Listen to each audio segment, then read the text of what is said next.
Welcome, welcome, welcome to this edition of Sagionic 1027.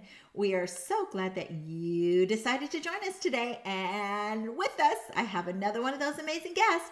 Today's guest is none other than Carrie Kass.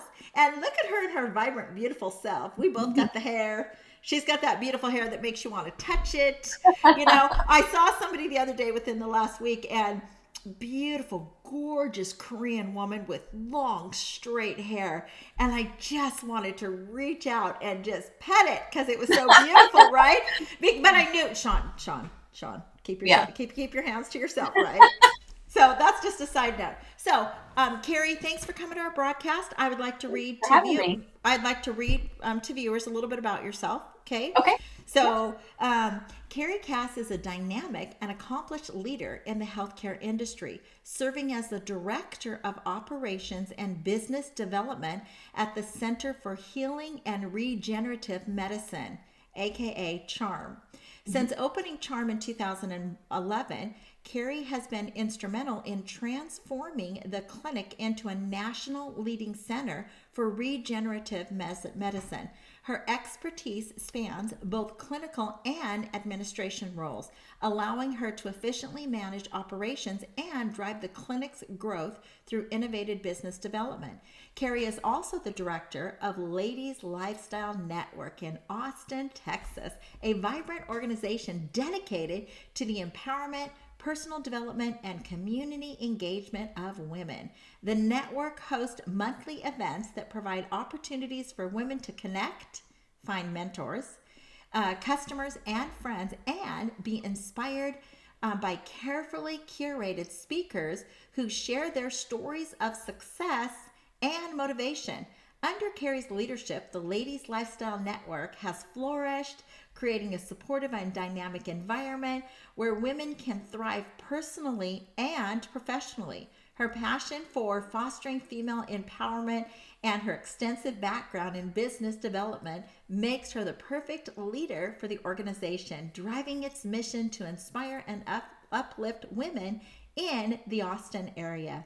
In addition, Carrie is now a published author in a multi-author book titled Pieces to Purpose. And that may sound familiar to some of you because I've interviewed some other All my friends. yeah, warrior women. I think there's only two people that I don't have set on deck yet, right? And that'll come, okay?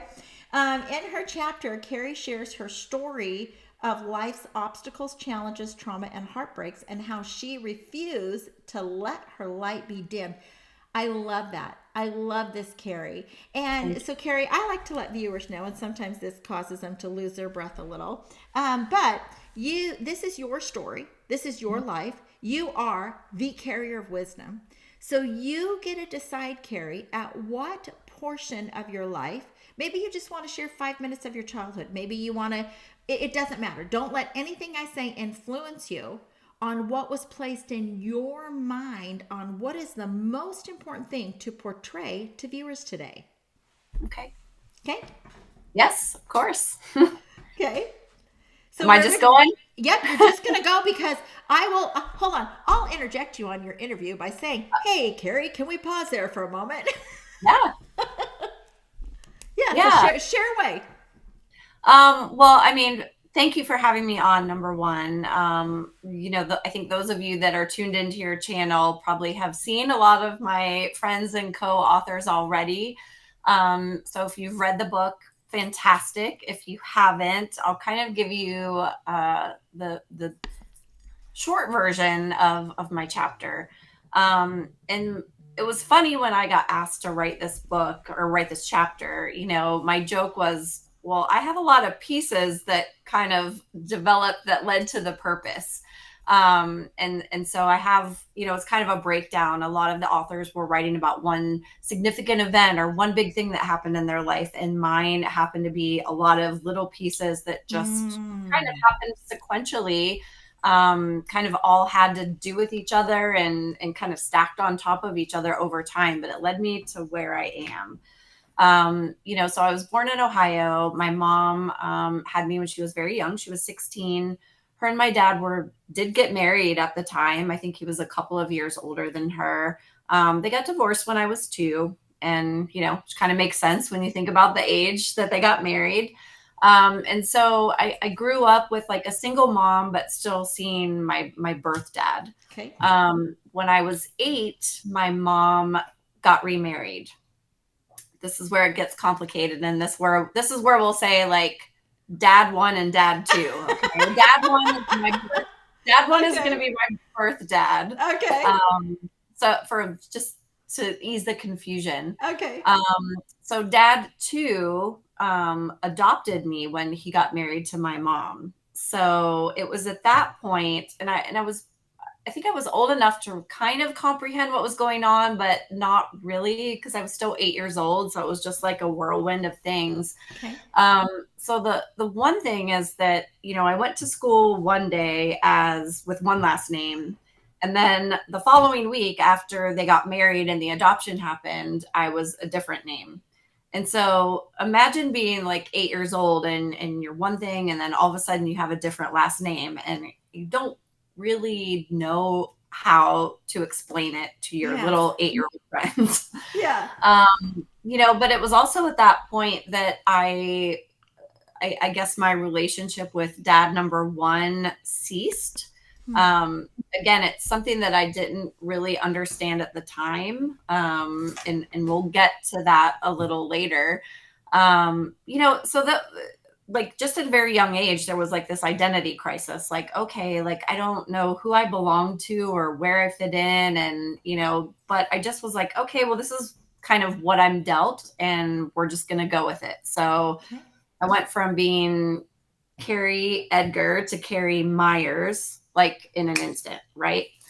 And I'm in this school district where, both my mom and dad too are teachers. And I remember being in the hallway. I think I must have been in like fifth or sixth grade. I think I was in the 5th, 6th grade building. And this boy comes up to me. This was a little bit after, I was probably, a little bit after my mom and dad too got married. Okay. And this boy comes up to me and he was like, Carrie, I think we're related. And I'm like, okay, how? I'm thinking he's like dad 2's nephew or something that I haven't met. And he said, my dad is your dad. And it took me a minute, I kind of scratched my head and I was like, what? And he said, well, your dad got married to my mom and he adopted me. So now this person had my previous last name. So again, just imagine this like betrayal. That and just this weird like confusion and anger. And I don't even know if I was angry at that point yet. I was just so confused and so baffled and not really understanding what happened. Yeah. So again, it's just one of those things that just like hit you in the gut, but I'm just, I just keep going and keep going. Yeah. And I don't even remember if I had a conversation with my mom about it. I think I just kind of nestled it deep inside and just kept it tucked away for quite some time. Then I ended up like switching school districts and just kind of like powering forward. I'm like, you know what? I don't want anything to do with this other stuff that's happened to me. Like, it's too weird. It's too awkward. I don't want to be in the same school district where my mom and my new dad are teaching. I just want to completely start, my own life again. Yeah. So I switched school districts. Everything was fine. Great. Middle school, high school, made some great friends, really had forged my own way. Was a great student, played sports, involved in a lot of activities. So come time to graduate, and, I'm graduating at the top of my class. And after graduation, I get a letter in the mail, and the letter is from my birth dad number 1.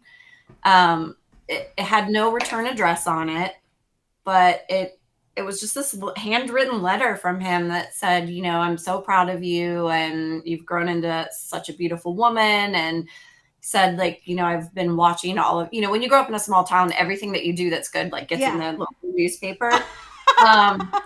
So he had mentioned like things that he had seen of me in the newspaper. And I think while I knew that it made sense that he had lived close this whole time of my life, it was that moment where I was like, he literally lives within 30 minutes or less minutes of driving time from me, from where I've always been. So there's always been, it's not like he lived in Montana and I lived in Ohio and he didn't have the opportunity to see me. So that led to some questions to my mom. And, I think she was not super comfortable sharing too much. I think she just said at that point when she got remarried, that was the best decision for me. And she just kind of left it at that.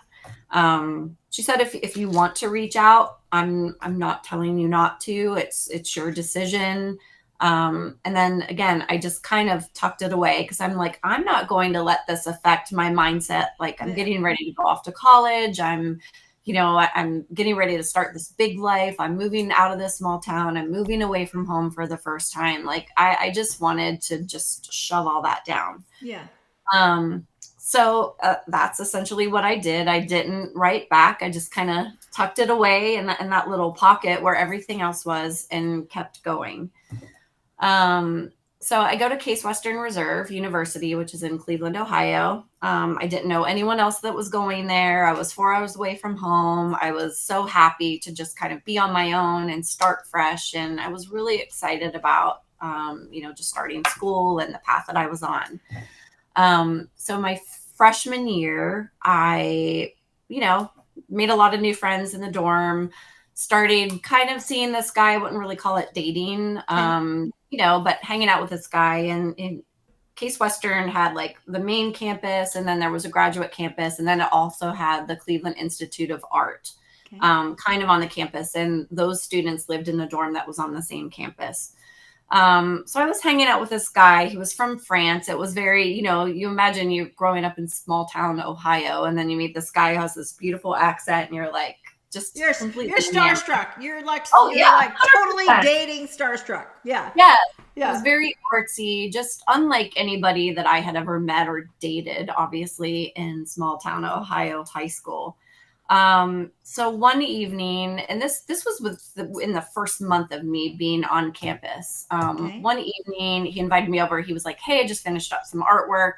Why don't you come over and see it?" And at that point I'd hung out with him multiple times. So there was no like weirdness about it. So I had gone over, we were kind of in the art studio, which was on the main floor of the dorm. And then we went up to his room.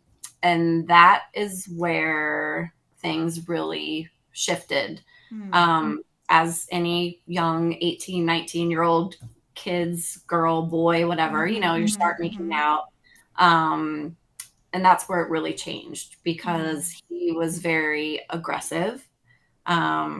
He was definitely forcing me into a place to have sex with him. And I was very confused. I was scared. I was not certain what to do or how to handle that situation. And he sexually assaulted me. And it's weird to talk about still, because it wasn't rough. Like, he wasn't like aggressively hurting me. But it was definitely a situation where I felt kind of pinned and like not knowing what would happen if I tried to get away. So I just kind of succumbed to that pressure of that, and immediately left afterwards, kind of really not knowing what the heck just happened. And all those questions just start happening in your head. Like, what did I do? Like, was it my fault? Because the words that I remember still to this day, I don't remember a lot of the details. Again, I think that's just stuff that you kind of flush away. But I remember like the words of like, you want this, like, you came over here, you've like we've been together. And so I started questioning myself, like, is that how this works? Like, is that how this goes? Um, and I really felt guilty. I felt immediate shame. And I was just like, I can't tell anybody about this. So nobody knew about it. And I just kind of went back to my dorm and just kind of went about my business and never told anybody. The first person I told was the guy that I was dating my junior year, who actually ended up becoming my first husband. Okay. I had shared that with him. And ironically, the guy who assaulted me, I had not seen him from that moment on. I don't know whether he avoided me or I avoided him somehow, but I had never seen him for like a good year and a half, 2 years. And just happened to see him at this big quad party my junior year, and I froze. My boyfriend at the time, who became my husband, he noticed the change in me, and that's when I told him what had happened.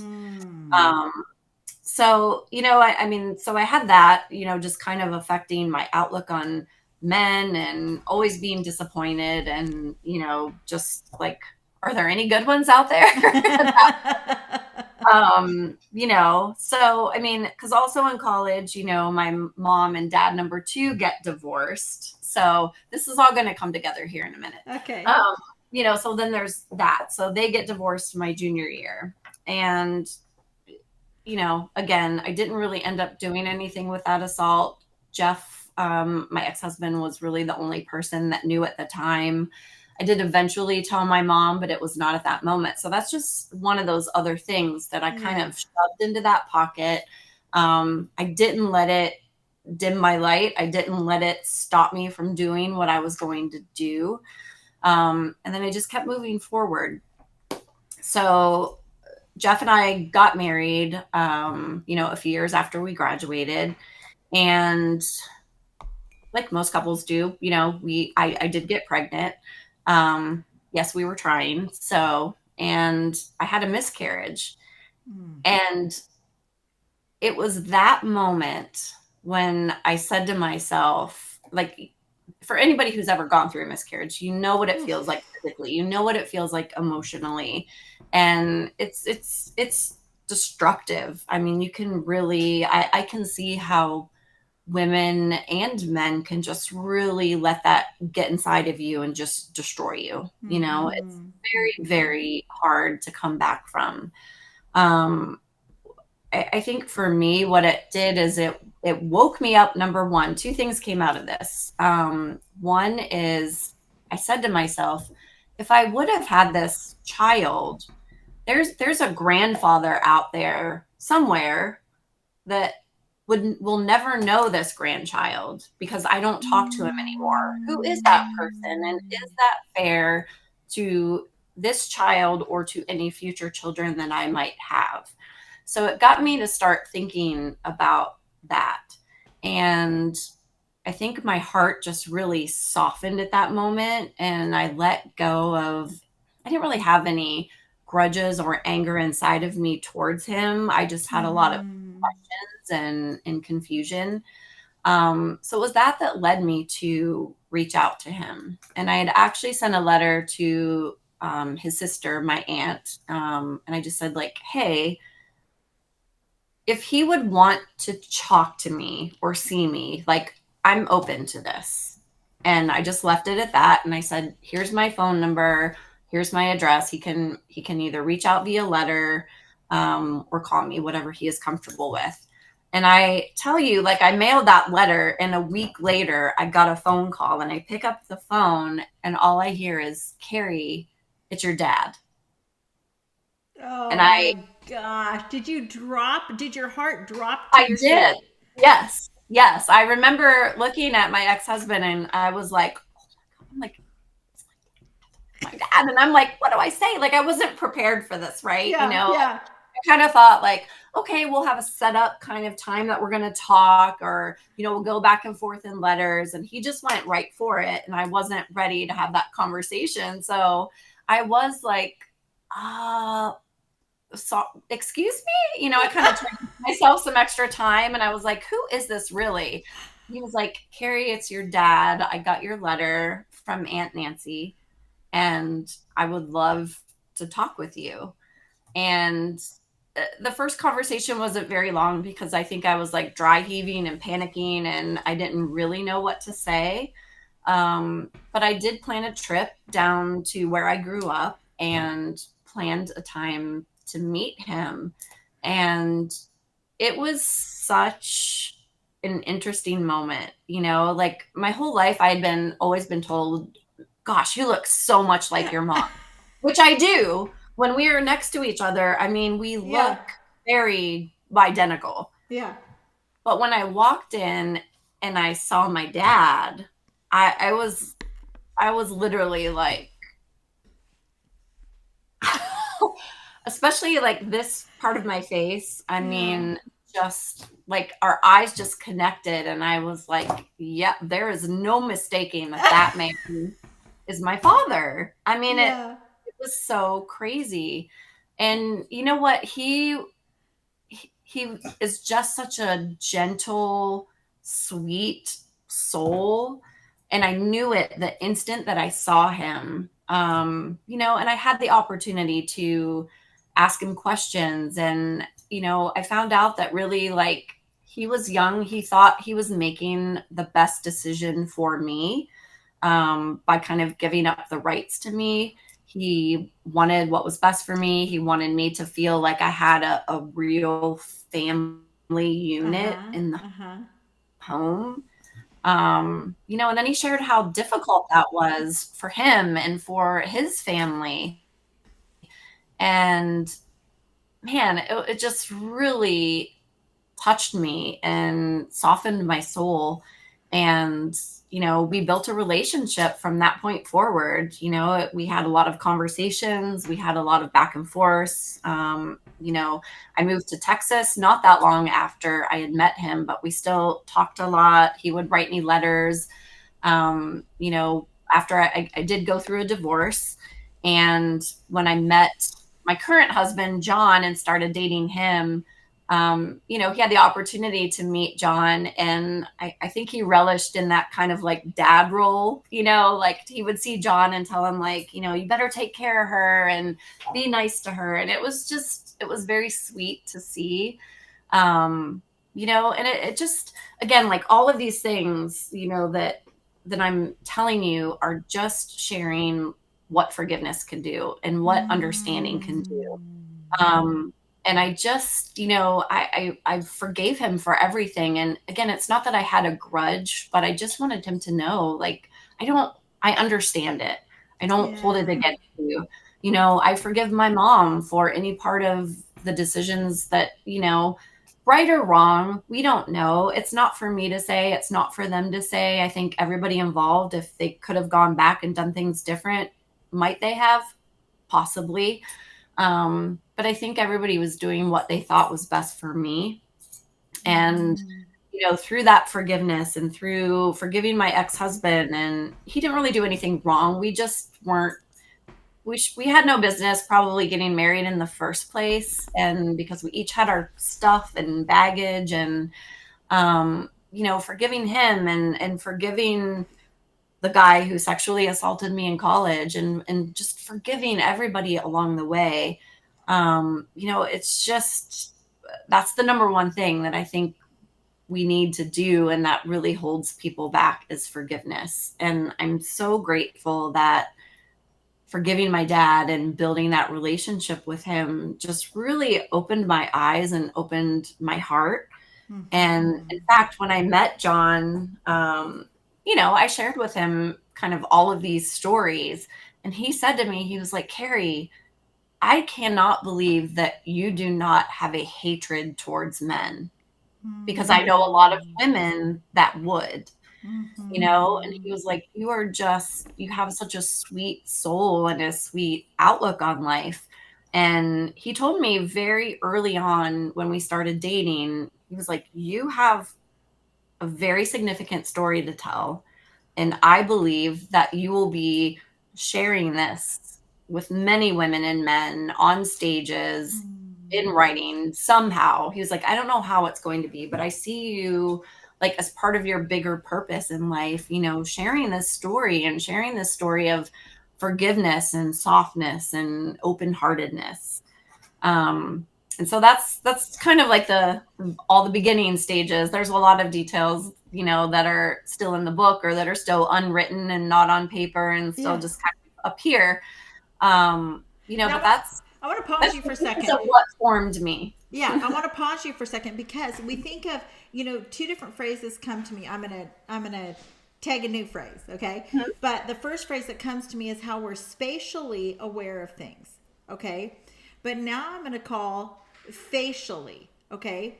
You cannot disguise smile lines. Mm-hmm. You can't. You can't disguise smile cheeks. You can't. Yeah. And the muscles on Carrie's cheeks or Sister Sean's cheeks, right? You can't disguise it, right? Mm-hmm. These little things come from smiling, right? Yes. So you can't disguise facial awareness. You can't disguise it, right? And you will wear your emotional heart on your face. Mm-hmm. You will wear your emotional heart if you have poofy bags under your eyes, right? Believe it or not, if you think too hard and trying to change things, you're going to have poofy eyelids, right? Yeah. Underneath, you're going to have little bags, right? And this is important that you share this because really, if we think of what you're doing now, right? Your brain, your emotions greatly affect the body, Mm-hmm. right? So Mm-hmm. now I would like you to take viewers on that journey of how did you come to this lane, right? How are you positioned in this lane?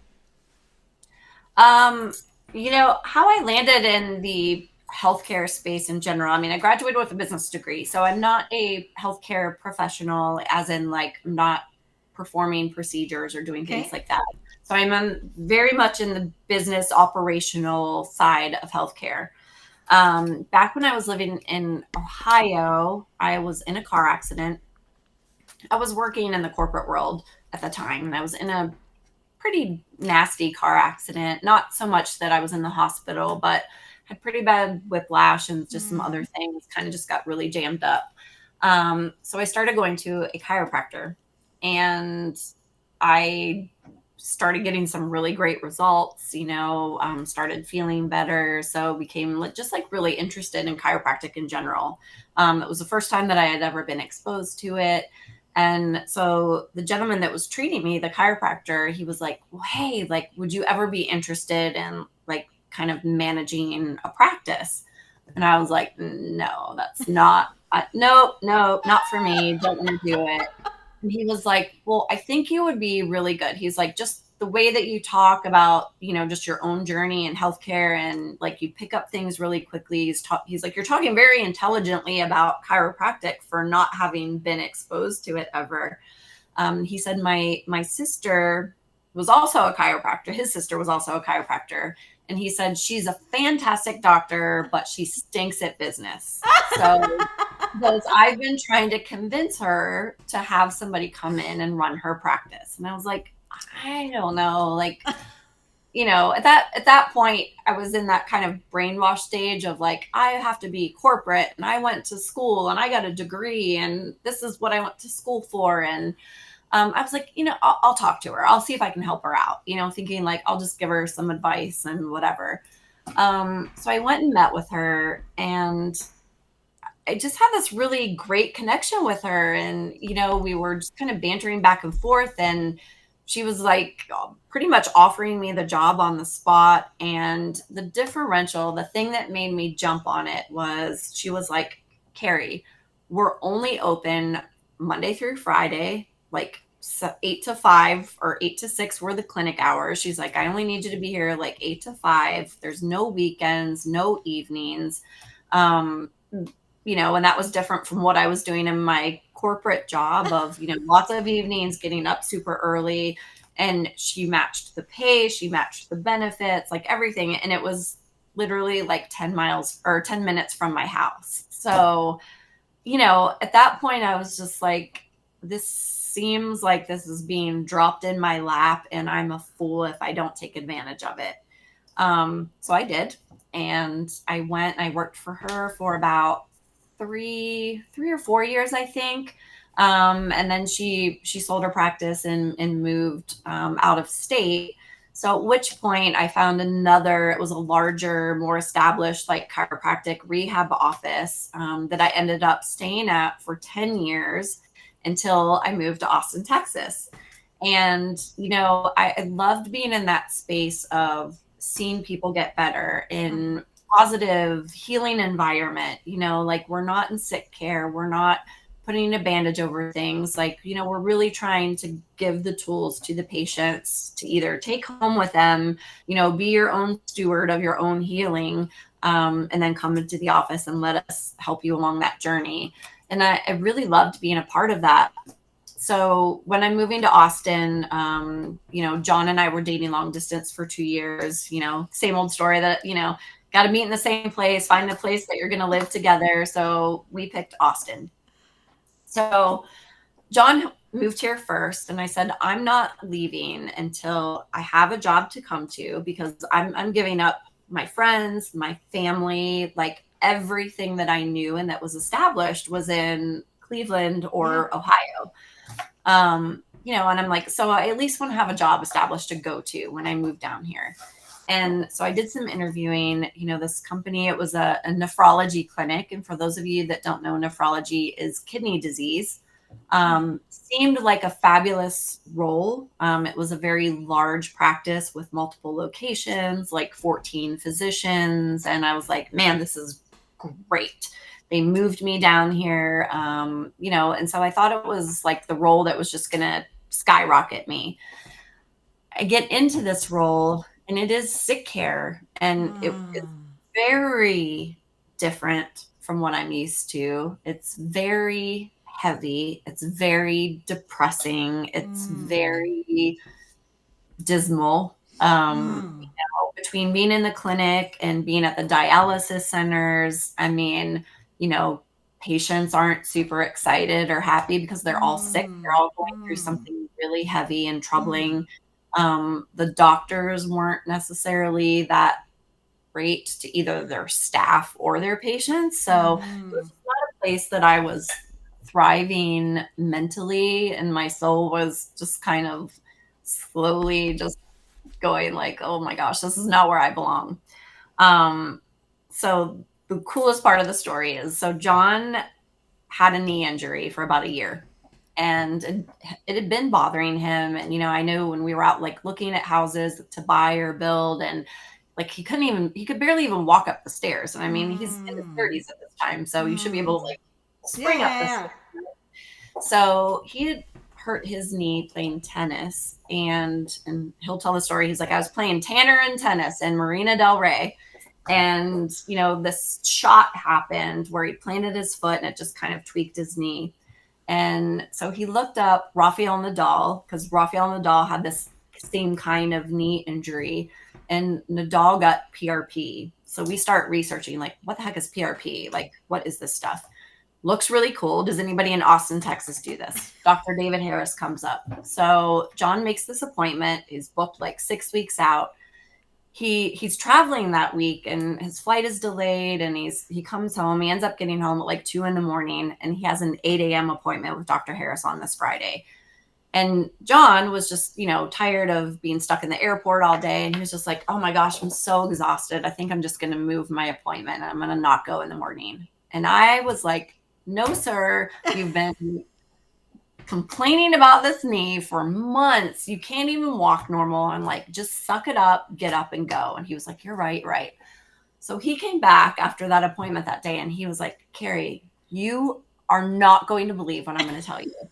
And he was like, Dr. Harris, and he was telling me all about this clinic that he's going to open. It's called something about regenerative medicine, and he does this. And I don't even know. He wasn't even probably explaining it all. He goes, he wants to meet you. I told him that he has to meet you. I'm like, oh, okay. I'm like, that's kind of weird, but okay. He goes, no, here's his card. He wants you to send your resume and he wants to meet you. I'm like, okay. So I sent Dr. Harris my resume, sent him an email. We met a couple of days later. I met he and his wife, Michelle, for happy hour. They told me all about this clinic that they're planning to open. And it was serendipity. It was meant to happen. I mean, we sat there for 4 or 5 hours, ended up having a whole dinner together because we were just talking that whole time. And finally he says, like, he goes, well, do you want to go over and see the building? And I'm like, well, like, what does that mean? And he goes, I just assumed like you knew that we wanted to hire you. I'm like, okay. Uh-huh. Uh-huh.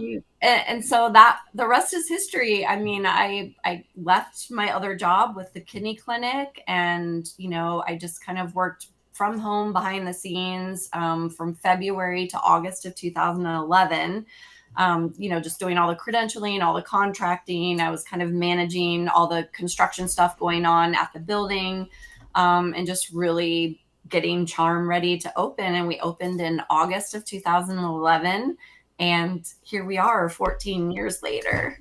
So, we quickly outgrew that first building, which was I think it was around 4,200 square feet.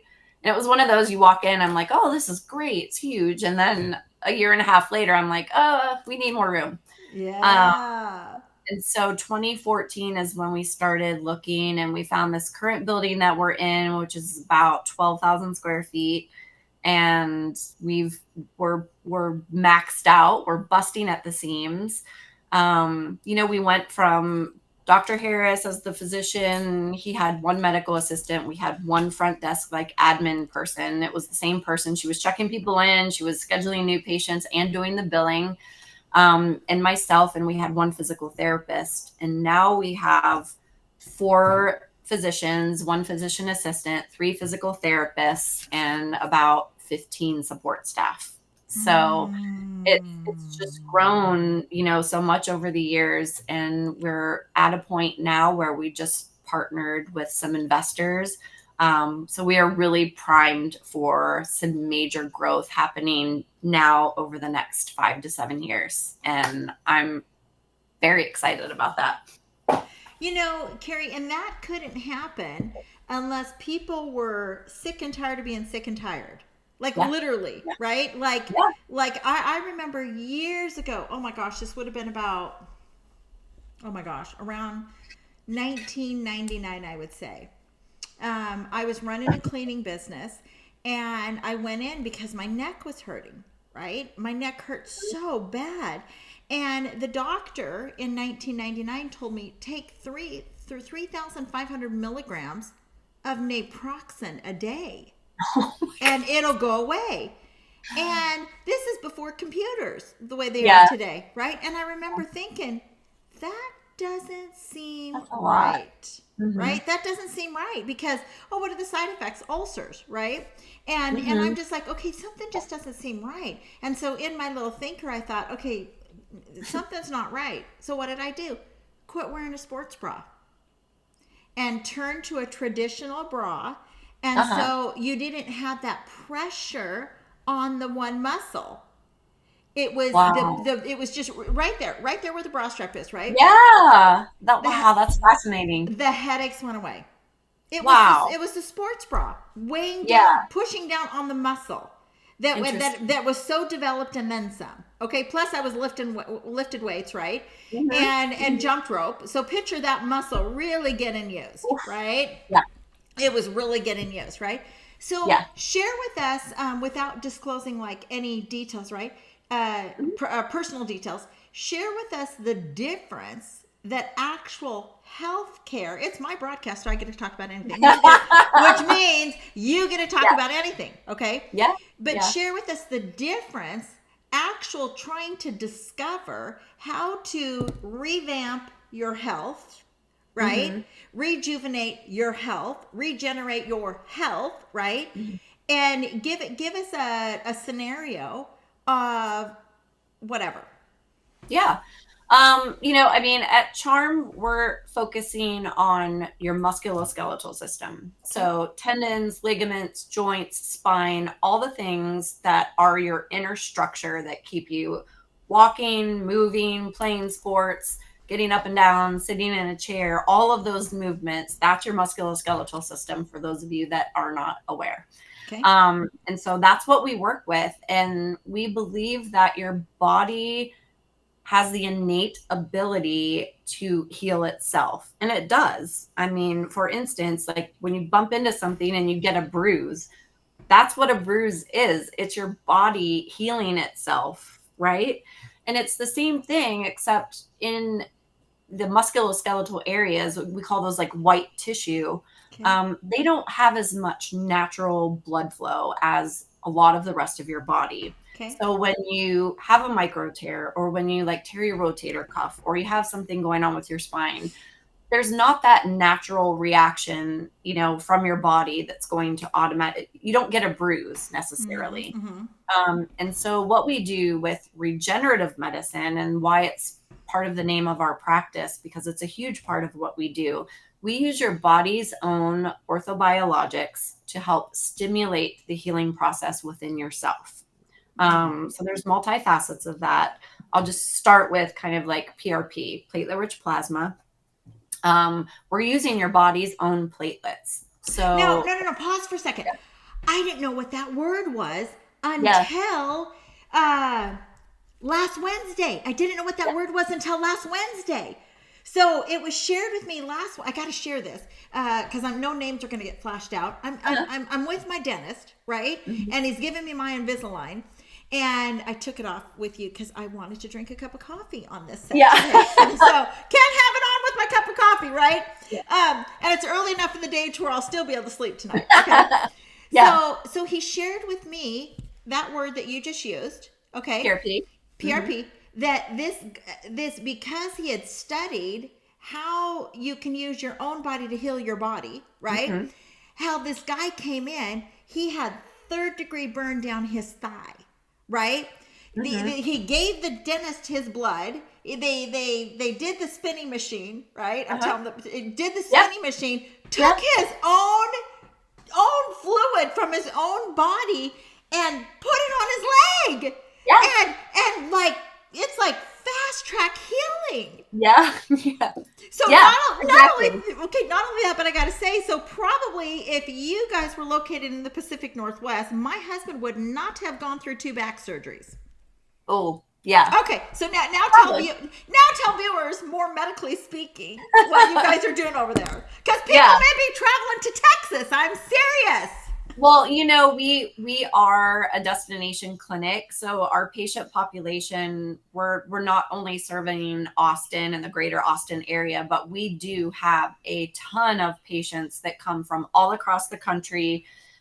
We've had a huge amount of people come from Canada to come see us. So Charm is definitely one of the top 5 regenerative clinics in the country.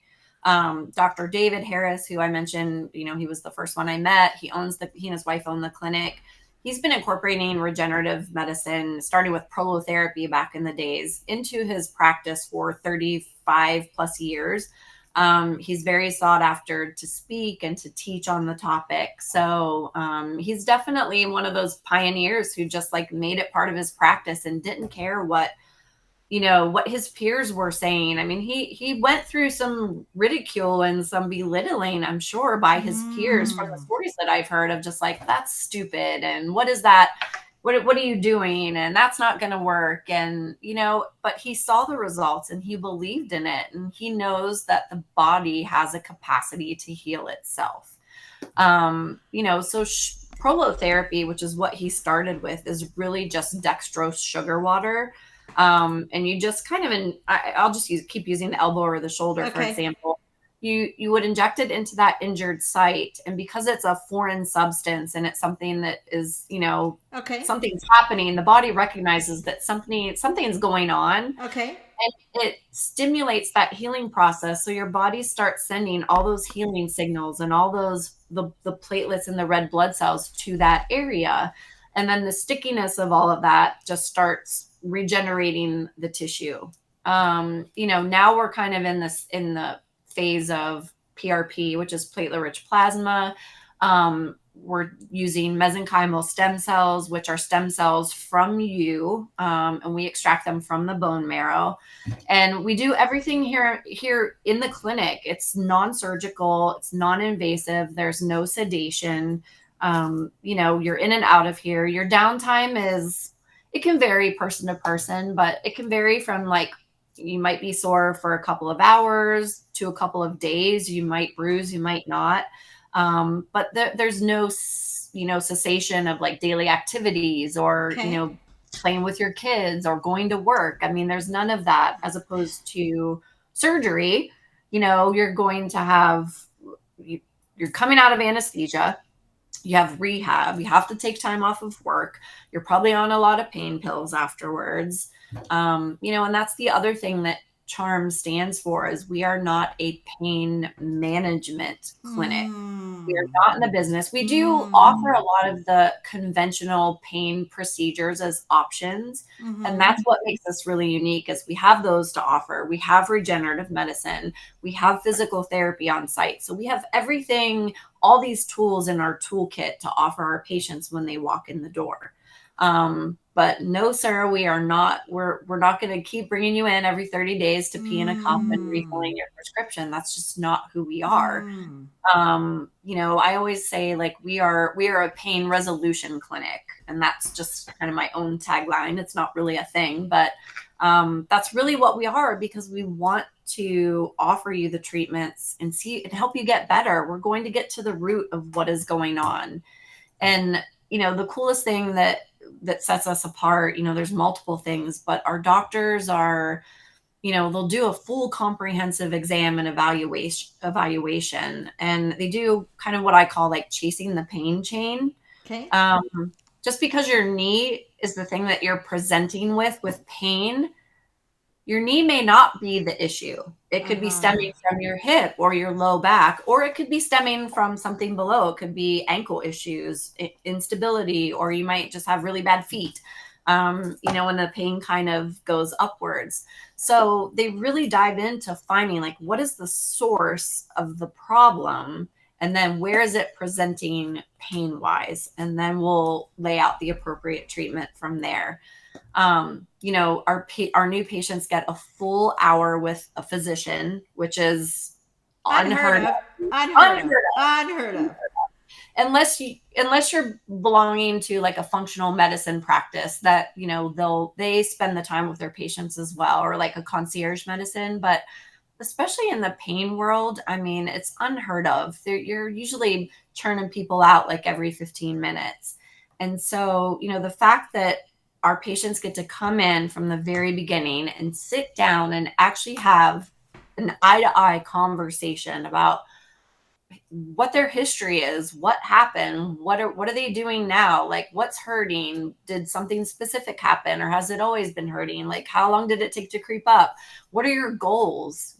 We see everybody from professional and like college athletes who are just like on the court and on the field all the time, to the weekend warriors and people that are doing triathlons and just like exercise freaks, and all the way through the aging population who maybe they just want to be able to walk to the mailbox without pain, or pick up their grandkids and not have any shoulder or back pain associated with that. They just want to like kind of age gracefully and live life pain-free and be able to live life to their fullest. So everybody has a different goal, and it is our job to help our patients meet those goals, whatever that is. And, it's the coolest thing to be able to watch the progression of someone, come in and, might be Mr. Grumpelstiltskin is kind of grumpy because he's in pain and can't really walk great. And you get to see it like visit after visit, and you see and you hear these stories, and you just know like we are making a difference. And everything about the patient experience here at CHARM is it's something that I've been passionate about from the beginning, and I've put my heart and soul into this place, from the first phone call that they make to what our website looks like and how you can navigate it and how much information is on there, to what our social media portrays, to when you walk in the door, like what color are the walls, like what emotion does it evoke when you come in here. We want people to feel very calm and serene, and we don't want it to feel sterile and kind of, you don't want it to feel like, oh my gosh, I'm walking into a procedure setting. Our staff is trained to go just above and beyond. I mean, these are people that are coming in, they're seeking help, they want to get better, they want to feel better, they want to be able to do all of these things. That's what we're here for. And so the patient experience is really kind of just a huge part of who we are at Charm. It's not just the doctors and what they can do and what they know and what treatments we offer. It's everything from the front desk staff to the medical assistants to the person drawing your blood, all the way to the doctor, doing the procedure. And then the care and the availability that we have post-procedure, just to kind of help you get through those little humps. So it's been, it's happy medicine. This is my jam. This is where I belong. I'm not meant, God bless those people who are in the sick care space, because somebody has to do it, and it is necessary. It was not for me. 6 months of it, and I was tapped out. But this just gives me life, and it's exciting, and it's happy. Our staff is happy. They're excited to come to work every day. They're all invested and passionate about what we do. Which is just another reason that I'm very excited for this trajectory forward and being able to grow Charm and open up multiple locations throughout Texas to start. And then hopefully, that space also opens up so that we're able to grow in other states in the country. So yeah, it's crazy when I look back of how I landed here, and just healthcare was never a thing that I thought I was going to be involved in, and just how I kind of snuck in there. And then I feel like every role that I've been in healthcare just literally landed in my lap. It's crazy. I didn't really have to search too far for it. I feel like God was just like, here you go. This is where you're supposed to be. And, the journey that I've been on with Charm, and where that has led me to plug into other spaces in Austin, I feel like Austin is definitely where I'm supposed to be as well. And, the connections that I've made and how I've personally grown and professionally grown in this space is, when I look back, it's crazy. You can only connect the dots. You can't connect the dots looking forward. You can only connect them looking back. And but what if you can? What if you can connect some dots moving forward? Because let me tell you what I'm seeing right now. Okay, so forever ago, I'm older than you. I'm 56. Okay, so forever ago, there was a something. It was on it. I think it was called the Electric Company. It was on at the same time around Sesame Street. I didn't like Sesame Street, but the Electric Company, I liked it. But there was this little cartoon skit that was just like this character that said, "I'm just a bill." Right? And he was on the steps for whatever, right?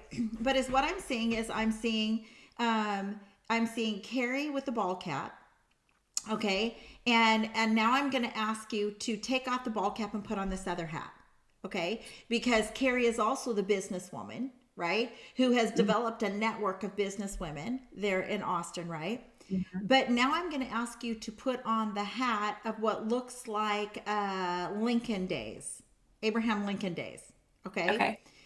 Now I'm going to ask you on your own personal private time to ask the Lord to give you the wisdom, insight to change the medical law or medical regulation system. Okay, there's a word. Thank you, Lord. Thank you, Lord. The medical regulation system. To me, it's sin. It's wrong. It is. It lacks business ethic. That money is taken out of people's paychecks to go to medical, but you are forced to go to places. Okay, that need to. Okay, so someone And Texas is a perfect place for it to happen. Mm-hmm. Show me, creator God of the entire universe, who created the bodies to heal, right? Show me what needs to be done to change the laws. And what's done in Texas will pass on like a baton to Mm-hmm. other states. It's not a law, it's regulations, okay? Mm-hmm. These regulations must be changed, right? And if people say, well, that's just the way it is, no, because then Carrie should have walked around with PTSD and had anger towards men, right? It's no different. You learned how to heal the human mind, right? Mm-hmm. And how to be successful moving forward. But you're all about tapping into human brains. This is what you're about. Otherwise, you wouldn't be. So that's just, you get to take that home with you. That's a freebie. Thank you very much, Yeah, Lord. love Okay, that. that's now. I want you to now go the direction of how are you drawn to create this network of business minds? You know, I think I'm naturally gifted as a connector of people. You know, I'm always thinking like, oh my gosh, I'll meet somebody and I'm like, oh gosh, you should meet this person that I met. Let me find this name for you. Or you should go here, you know, whether it's connecting somebody with like a restaurant that I know they'll love, or a person who could be a customer or a friend, or just doing whatever. I think I've always been that to some level throughout my whole life. So when I think I just made a decision to insert myself into many opportunities. And there was a point, it was a year post COVID, and I can't remember if it was 2022 or 23. I think it was 23 because things were definitely starting, like Okay. opened back up fully at Okay. that point. And I was like, you know, I'm going to put myself in a position and I'm going to say yes to like any opportunity that comes my way. That means like going to an event that I might have poo-pooed on before. Like, I'm just going to go. I'm going to try it out. I'm going to see where it lands me. And I will tell you, that year was so transformative because I met so many different people. I think it was during that year that I really connected with a few of these women who I now consider and call my very best friends. And, you know, I really, it's multifaceted. I'm getting a little ahead of myself, but you know, just saying yes to various opportunities. And so when my friend Casey, who owns the brand Ladies Lifestyle Network, she started it in Charlotte, North Carolina, and Austin was the first launch city. Okay. And you know, she had lived in Austin before, and that's how I knew her. And so she called me and she was like, Carrie, I would love for you, you know, to be the director of Ladies Lifestyle Network Austin. Like, she told me a little bit about it. And she was like, I really want you. Do you want to do it? Yes. I said yes. And like, this sounds amazing, right? Because I think there's so many groups and networking niches that people can get in. And I think they're all great, like Texas Women in Business. I'm a part of that. Networking Boss Babes, I'm a part of that. You know, Medical Group Management Association, I'm a part of that. You know, I think there's so many professional and entrepreneurial and business people type of groups, or like mom groups. But I was like, what is lacking is a space for women of all kinds to come together and to just be together and share stories. And whether you're looking to make a new friend or make a connection, and what we're doing with these events is really unlike what most groups are doing. You know, we'll feature a local Austin woman, and it might be somebody who's an entrepreneur and is sharing their entrepreneurial journey. Okay. I've had women just come in and be featured and just sharing their life story. You know, I've had various types of stories and speakers on stage, from just single speakers to full panels. We also feature local businesses as vendors. So there's Okay. different marketing packages. So we're uplifting female-owned businesses, or businesses that serve women. And we give, you know, 20% of our ticket sales back to a local nonprofit as well. So we're doing these events monthly. And then on top of that, there's, you know, we have a national blog, a social media page where we can promote and, you know, uplift women. So it is a business, but for me, it's just creating a space, a safe space for women to come and be together and lift each other up and rise together. And through that, I think is how I met Teresa and ended up writing this book. I mean, and that was another thing. I think Teresa approached me and she knew a little bit of my background and she was like, I think you have a story to share. And I immediately said yes, and then I kind of regretted saying yes a couple days later. I was like, oh man, what did I do? And honestly, when I wrote the chapter, I was kind of putting it all together and I had edited it down. I hit send and I called Meg Hayes. So I think you've already interviewed. I have. And I was like, Meg, I'm going to throw up. I was like, yep, that sounds about right. And because what I shared, it's not like I just wrote a book about regenerative medicine, right? Yeah. I mean, what I put on paper was very personal and very raw, and it put me in a very vulnerable space. But I just knew, like, there is somebody else out there that has gone through some or all of these things as well, and they're feeling stuck, or they're feeling ashamed, or they're feeling like there's this constant cycle of unforgiveness and not being able to get out of it. I'm like, I just want people to know, like, this is what can happen, And I just felt like, especially being in Austin, and since all of the crap happened back in Ohio, I feel like there's a lot of people that were telling me, like, oh my gosh, you just have it all together, and I'm like, yes, now maybe, but there's a lot of crap underneath. And there's a lot of stuff that had to be overcome and faced. And I just wanted to be real and authentic with people and just say, like, this is who I am and this is the stuff. Like, everybody has stuff and everybody has a story. Do I think everyone is going to write in a book? No. Do I think everyone is going to speak on a stage or do a podcast? Not necessarily, but everybody does have a story. Everybody has something that needs to be shared and that authentically can connect to another human being. And particularly, I'm very passionate about women helping women. And, I just think, and that kind of ties into Ladies Lifestyle Network and giving people a stage and a microphone to share what needs to be shared where they might not get that opportunity otherwise, and giving other women an opportunity to hear those things without having to be a member of a group, without having to, have their job send them off to some big conference to hear some inspirational speaker, that's what I'm trying to create here in Austin. If we think of it too, there's, I think, of three factors in you sharing. And one would be, don't disqualify yourself, right? And say yes, right? Say yes. Whatever that looks like, just say yes, because you would have robbed yourself if your husband said, hey, I told him all about you. And you were like, no. Then you would have been stuck in the doom and gloom environment. Yes. Right? It's a death environment, because no discredit to the medical profession, but if they tell you, okay, so I remember when somebody told me, you have Hashimoto's and you're going to take this happy pill the rest of your life, and the happy pill was out of pocket $135. And I'm like, no, I'm not doing that. I'm going to research and I'm going to find out. Oh wait, and the number one side effect is you lose your hair.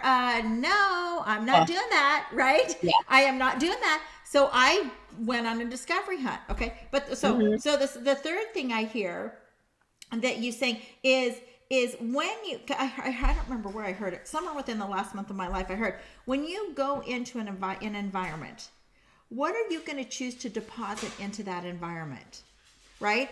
So A, don't disqualify yourself. B, give your yes, right? But C, instead of going to get, when you go, what are you going to give? Right? Yes. Are you going to sit next to somebody and maybe you're going to share a word that saves that person's life? Right? Yeah. And that's what I hear you sharing with your life, Carrie, is that you chose to be a participant in life who wanted to be healed mentally, emotionally, physically. You wanted to be solid spiritually, right? Yes. But also, how do you give? How do you become a giver and not a sucker? Right? and I think that's fabulous, but I'm putting over your head that you have the capability to change the policies in the medical industry, literally to change them, right? Yeah. I had the honor of interviewing Joe, Coach Joe, right? Mm-hmm. And they did a movie on him. I had the honor of interviewing him before the movie came out, right? Mm-hmm. And he shared that he couldn't stop. He couldn't stop the injustices that were done. But because he plowed through, there is now a new law. It's a law, right? That you cannot prohibit anybody from praying in public. It's a law. It's a law. It doesn't matter where it's at. Mm-hmm. It's a law. So if you have a patient, or not a patient, if somebody is sitting with you, it's a law that says you can extend your pretty little hand over there, right? And you can pray for, it's a law, right? Wow. So there's things that need to be changed, right? And it takes a go-getter, no backing down, I ain't playing games, no more kind of a person. And I think you have that. Well, I appreciate that. I mean, it is the downside, of regenerative medicine is an out-of-pocket cost because it's not covered by insurance. Yes. We do take insurance at the clinic, and it will cover a new patient visit or some of those conventional treatments. But the PRP and the stem cell and all the really cool stuff that I'm talking about is not covered. And it's really, it's overall healthcare. It's really disappointing, that they will cover sick care, but they don't want to touch the things that can keep you out of surgery and can keep you from having to miss work. And it is mind-blowing. And, I think that people do need to speak up, and people do need to be willing to, stick their necks out there and kind of lock arms and say, like, this is ridiculous, fight the FDA. I don't know. But you know what? I know who does know. And he's called the omniscient great I am. Okay? Yes. The omniscient great I am has a solution. So it's not like you have to say, I like my little guy over here. I'm going to pull him up. Here's my little guy here. Let's see. Smiley face. Okay? It's not like you have to say, I must find the answer. I must find the answer. I must find the answer. You don't have to do that. You just have to be willing, here's my phrase, to accept the invitation. Yep. Okay. So if you were the one, or perhaps somebody listening to this, right? If you're the one to hold the baton and carry the baton to pass it on to the next person, that's what the Dr. Davis did, right? He heard something, is like, wait a minute, right? And look at all the people's lives that have been changed because Dr. Davis said yes. Yeah. Right? It was Dr. Davis, right? You said Davis? Harris. David Harris. Yeah. David, well, I knew David was in there. Okay. Whew, yeah, David Harris. Yeah, close enough. I put David and Harris into one. Davis. Okay. So Carrie, I thank you. I thank you for your bravery to share life, right? Yeah. But also share that we have options. But your yes changes your options. It does. Yes. And even, in thinking of yourself as a young college girl and a situation that unfolded, right? You didn't have the voice back then that you do now, right? You didn't. Right. And so, so you can't go back and slaughter yourself, right?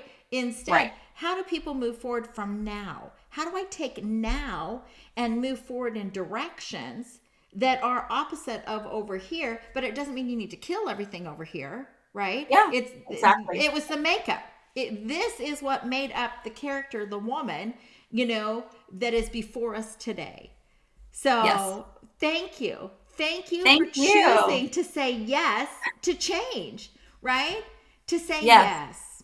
Yes. And I encourage everybody to do the same, whether it's, your neighbor asking you to go to lunch and, maybe has asked you 3 or 4 times and you've said no, just say yes for once and just go. You don't know what that relationship can be.